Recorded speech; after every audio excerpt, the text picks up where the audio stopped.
কারো বাসায় গেলে 5 পদের খাবার নিয়ে যাওয়া এবং কেউ বাসায় এলে 10 পদ রান্না করার কালচার থেকে বের হতে না পারলে আত্মীয় স্বজন এবং প্রতিবেশীদের মধ্যকার স্বাভাবিক সম্পর্ক রক্ষা করা কঠিন হয়ে পড়ে। মধ্যবিত্ত পরিবারে 1 কেজি আঙ্গুরের চেয়ে 1 ডজন ডিমের প্রয়োজনীয়তা অনেক বেশি। জাপানিরা কারোর সাথে দেখা করতে গেলে 1 কেজি চাল নিয়ে যায় উপহার হিসেবে। এদের প্রধান খাদ্য ভাত, আমাদেরও ভাত। তাহলে আমরা চাল নিয়ে গেলে সমস্যা কোথায়?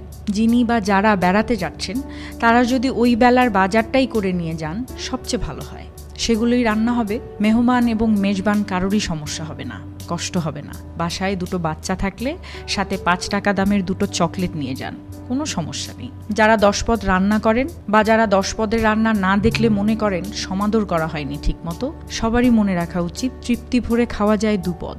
আরেকটা পদ যোগ হতে পারে আগে বা পরে সাপ্লিমেন্টারি হিসেবে। এই কালচার প্রমোট করার ক্ষেত্রে তরুণদেরকে এগিয়ে আসতে হবে। যারা একটা কালচারে তাদের জীবন শেষ করে দিচ্ছেন প্রায়, তাদের পক্ষে অন্য কিছু করা সম্ভব নয়। আর এ সমস্ত প্রবলেমে সবচেয়ে বেশি ভোগে মধ্যবিত্ত সংসারের মানুষজন।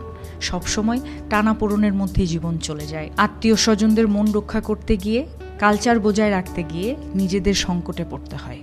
তাই বলি, আপনার সামর্থ্যের মধ্যে আত্মীয় স্বজন, প্রতিবেশী সবাইকে আপ্যায়ন করার চেষ্টা করুন। আর যাদের মনে হবে আপনি ঠিকঠাক মতো সার্ভ করতে পারছেন না, ভুলেও